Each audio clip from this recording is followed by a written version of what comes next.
Praise the Lord. आप सबको एक बार फिर से मैं पास्टर राजकुमार इस चैनल में स्वागत करता हूं। आज भारतवर्ष के लिए एक खास दिन है, दीपोत्सव, दीपों का उत्सव जिसे दीपावली कहा जाता है। लाखों दिए घरों को रोशन कर रहे हैं। घर मानो उनकी शोभा दुगनी हो गई है। शहर सजे हुए हैं, बाजार जगमगा रहे हैं। भारतवर्ष मानो विश्व में एक ज्योति पुंज की तरह चमक रहा है। मानो यह एहसास करा रहा है कि वो हर अंधकार को दूर कर देगा। आज जब पूरा भारत इस त्योहार को बड़े हर्षो उल्लास के साथ मना रहा है, रोशनी हमारे जीवन के लिए बहुत ही अभिन्न हिस्सा है। बिना रोशनी के हम सब एक बहुत ही अजीब से माहौल में चले जाते हैं। अंधकार हमेशा भय को उत्पन्न करता है। अंधकार असमंजसता को प्रकट करता है। अंधकार में चीजें हमें दिखाई नहीं देती, लेकिन जैसे ही प्रकाश आता है भय दूर हो जाता है। अस्पष्टताएं स्पष्ट होकर पारदर्शी बन जाती हैं और जो एक असमंजस है, कैओस है, वो हमारे जीवन से दूर हो जाता है। इसीलिए तो जब रात को लाइट चली जाती है, बच्चे तो बच्चे, बड़े भी अपना मोबाइल ढूंढते हैं या टॉर्च ढूंढते हैं जिससे वो रोशनी जलाकर उस भय को, उस असहजता को दूर कर सके। आज मैं पवित्र शास्त्र बाइबल से आपको ज्योति के बारे में कुछ बातें बताना चाहता हूं। प्रभु यीशु मसीह यूहन्ना रचित सुसमाचार उसके 8 अध्याय के 12 वचन में यीशु कहते हैं, जगत की ज्योति मैं हूं। जो मेरे पीछे चलेगा वह अंधकार में नहीं चलेगा, परंतु जीवन की ज्योति पाएगा।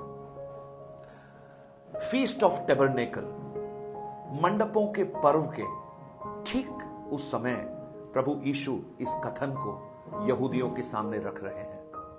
मंडपों का पर्व उनके लिए बहुत ही महत्वपूर्ण पर्व है और उस दिन वो मंदिर के प्रांगण में 2 गोल्डन शैंडल्स को जलाते हैं जिसकी रोशनी से पूरा यरूशलेम जगमगा जाता है और एक रात कम से कम वो रोशनी वहां बनी रहती है।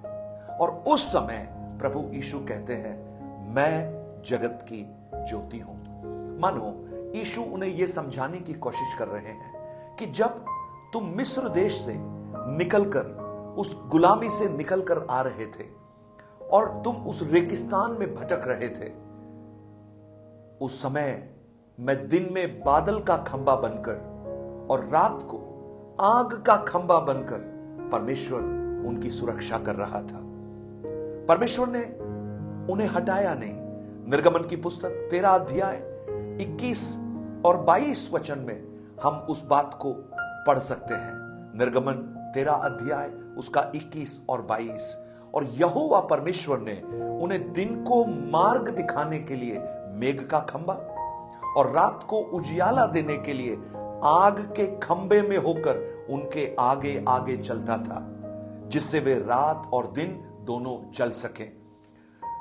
उसने ना तो बादल के खंबे को दिन में और ना आग के खंबे को रात में लोगों के आगे से हटाया। देखिए, रात में आग का खंबा, एक रोशनी उनका मार्गदर्शन कर रही है कि वो अंधकार में भटक ना जाए।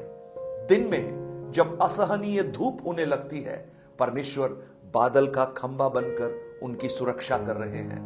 मानो यीशु उन्हें बताने की कोशिश कर रहे हैं, मैं वही हूं जो मिस्र देश से निकलते समय तुम्हें सुरक्षा दे रहा था, तुम्हारा मार्गदर्शन कर रहा था। मैं वही ज्योति हूं, लेकिन तुम मुझे नहीं पहचान पा रहे। और यीशु मानो ये भी कह रहा है कि ये जो रोशनी है जो तुमने उस मंदिर के प्रांगण में जलाई है, वो एक रात के लिए है, लेकिन उसके बाद वो रोशनी खत्म हो जाएगी। लेकिन मैं हमेशा की ज्योति हूं और ये ज्योति बाहर से नहीं, अंदर से उत्पन्न होती है। यीशु कहता है, यदि तुम मेरे पीछे चलोगे तो कभी अंधकार में नहीं चलोगे। एक मार्गदर्शन की रोशनी। प्रियो, आज जो दिवाली का पावन पर्व बड़ा हर्षोल्लास से मना रहे हैं, ये ज्योतियां, ये रोशनियां कुछ दिनों के बाद वापस पैकेट में बंद हो जाएंगी। फिर वो अगले साल का इंतजार करेंगे कि हम बाहर निकलें और फिर से घरों को, बाजारों को रोशन कर दें। लेकिन यीशु कहते हैं, मैं जगत की ज्योति हूं। और जब वो ज्योति हमारे हृदय में आती है तो हम जानते हैं क्या बन जाते हैं। मत्ती रचित सुसमाचार उसके 5 अध्याय के 14 वचन में यीशु का एक और कथन। यीशु कहते हैं, तुम जगत की ज्योति हो। जो भी उस प्रभु को अपना उद्धारकर्ता मानता है, जो उसे अपना जीवन देता है, यीशु उसके हृदय में इल्यूमिनेट हो जाते हैं, ज्योति बनकर आ जाते हैं। और यीशु कहते हैं, तुम ज्योति हो, तुम जगत की ज्योति हो। यीशु ये नहीं कह रहे कि तुम ज्योति बन जाओगे, लेकिन यीशु कह रहे तुम हो, क्योंकि तुम्हारे अंदर मैं हूं। और वो ज्योति किस लिए है? उसे जलाकर पैमाने के नीचे नहीं रखते, परंतु दीवट पर रखते हैं, तब उससे घर के सब लोगों को प्रकाश पहुंचता है। और प्रभु यीशु कहते हैं, इसी प्रकार तुम्हारा उजियाला मनुष्यों के सामने चमके, कि वे तुम्हारे भले कामों को देखकर तुम्हारे पिता की जो स्वर्ग में है बड़ाई कर सके। वाह, ये ज्योति क्या करती है? ये भले कामों के द्वारा हमारे जीवन से प्रकट होती है। प्रियो, संसार की जो रोशनी है, ज्योति है, वो समाप्त हो सकती है। ट्यूबलाइट फ्यूज हो जाती है, बल्ब खराब हो जाते हैं, पावर सप्लाई रुक जाता है, लेकिन जो ज्योति मसीह यीशु है, वो जब एक व्यक्ति के हृदय में आती है, वो कैसे ज्योति बनकर प्रकट होती है? उसके भले कामों के द्वारा, उसके सद्गुणों के द्वारा, उसके प्रेम के द्वारा, सबके साथ सहयोग के द्वारा। आज इस पर्व पर मेरी प्रार्थना है, जीवन की सच्ची ज्योति भले कामों के रूप में, एक उत्तम मनुष्य के रूप में हमारे जीवन से प्रकट हो, और वो संसार के अंधकार को दूर करना प्रारंभ करे। परमेश्वर का वचन जब हमारे हृदय में आता है, भजन संहिता 109 उसके 105 वचन में, 119 105 में लिखा है, तेरा वचन मेरे पांवों के लिए दीपक है और मार्ग का उजियाला है। ये जो वचन मैं आपको बता रहा हूं, ये मसीह का वचन है, और ये वचन मार्ग का उजियाला बन सकता है, मार्गदर्शन बन सकता है। आज इस दिन उस सच्ची ज्योति को हमारे जीवन में आमंत्रित करें। हम कहें, हम अंधकार के नहीं हैं, हम ज्योति के हैं, और हम ज्योति में आगे बढ़ेंगे। प्रभु यीशु कहते हैं, तुम जगत की ज्योति हो। आज मेरी प्रार्थना है, परमेश्वर आप सबको उस उत्तम ज्योति में चलाए, वो आपके भले कामों के द्वारा, आपके प्रेम के द्वारा, आपके सद्गुणों के द्वारा वो मसीह की ज्योति आप जगत को दिखा सके।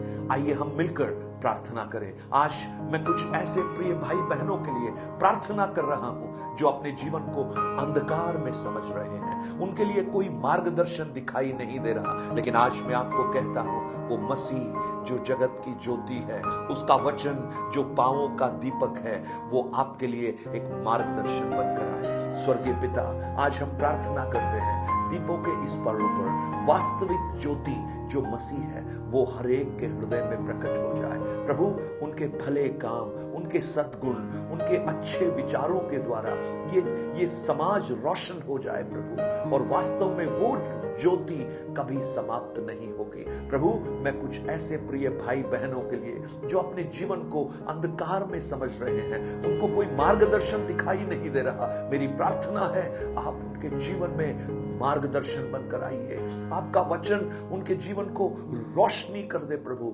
और वो अपना रास्ता देख पाए। सारे भयों को दूर कर, सारे असमंजस को दूर कर, क्योंकि आप ज्योति हैं, और जो ज्योति में है वो अंधकार में नहीं चल सकते। यीशु के नाम से प्रभु, आमेन आमेन। प्रभु आपको बहुत आयास से आशीष दे। God bless you. ये वचन आपके लिए वास्तविक एक ज्योति और मार्गदर्शन का वचन बने। अगर आप इन वचनों से आशीषित हैं, आप इन वचनों को औरों तक भी पहुंचाइए और इस चैनल को सब्सक्राइब करना मत भूलिए, क्योंकि इसके द्वारा हम बहुत से लोगों तक इस जीवित वचन को, मसीह के वचन को आगे पहुंचा सकते हैं। Have a blessed day. God bless you.